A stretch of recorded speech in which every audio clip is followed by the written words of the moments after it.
use technology to create it, not to consume it. Technology is another one of those words that in the walk of life that I'm from, when I come to the world of education, I said, okay, yeah, we kind of see this differently. Because as an engineer, I was taught that technology was something that I had to make. Technology is a product that results from a solved problem.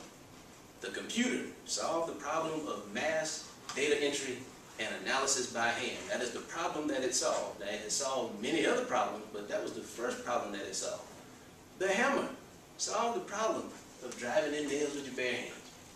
Once upon a time, the hammer represented pure technology in this earth. The railway allowed us to move tons of goods from one side of the country to the other side of the country. The interstate highway system allowed us to travel here and there and far and wide, and even before the interstate highways were developed, the paved road itself kept our horses from wearing out their shoes. There have been all kinds of problems solved in this world and products created from it, and as educators we are primed to be producers of technology, but boy, we consume a little too much of it. And if you don't believe me, check out the way you spend that money at the beginning of the year and all the bells and whistles you want to buy, and the plans and approaches and strategies we may not necessarily always think of that we're going to use those things for.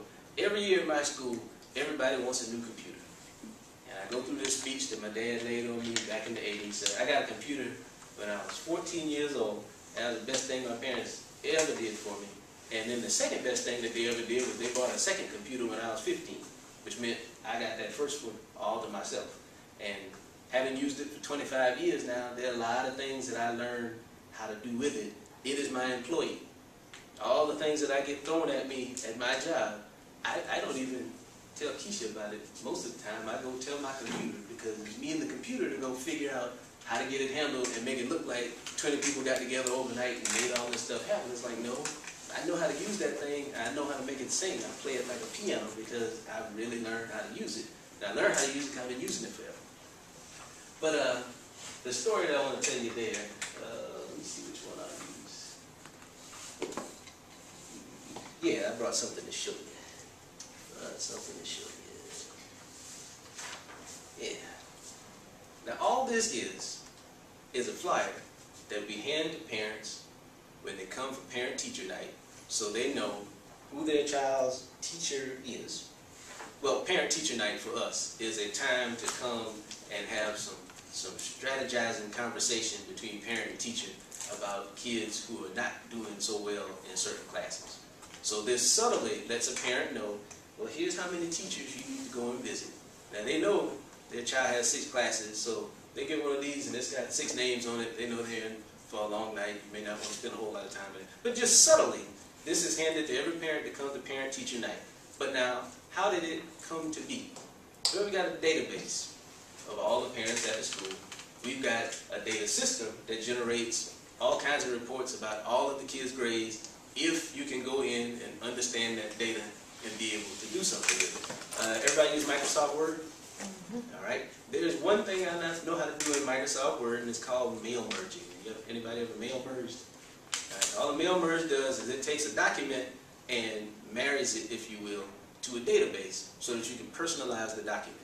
So you got 200 kids in a database, you got a form letter, you put them together with mail merge, then you produce 200 of these, along with all this detailed information. Now imagine being able to do that and having that skill set at the ready when your boss tells you on Tuesday that parent-teacher night is on Thursday. Because that's what happens a lot. And when that happens and you're able to do this, that accomplishes 2 things now. One good and one bad. Of course, the good is you made it happen. The bad is you made it happen so fast, it's going to be taken for granted, and the next time it's requested, it'll be requested faster than you produced it the time before. So you learn to introduce what I call time lags into your projects. You're asked to do something, you say, hey, I may need 3 or 4 days to make that one happen. Okay, but we don't have 3 or 4 days. Okay, well we can't make it happen. You're going to have to at least respect my time enough to give me time to give me the things that you want. And I'm not supposed to say this, but that's how me and my boss get along. My boss understands that I'm going to do my job. I'm going to do more than my job, but I understand that the reason the N and the O next to each other in the alphabet is because it's all right for you to say no. When you know you're being put in a position that's not exactly fair. So now also keep enough money in the bank where if I don't have a boss, oops, that's on TV. All right. I'm being very bridal tonight, y'all. It's like I'm a little outspoken. See, that's what happens when you know you're on your last year. So Oh, you know. he's leaving at the end of the year, so he can just say, let it grow now. Just let it go. But I'm going to be honest now. I've always been like this. I've always been like that. And I have several bosses who can tell you that. I have survived several bosses at my job. And now the only way you do that, when you run your mouth like I do, is you know how to do stuff. And they know that you know how to do stuff. And then you also know sometimes you don't say anything. I don't mean you don't think it, you just don't say it. All right.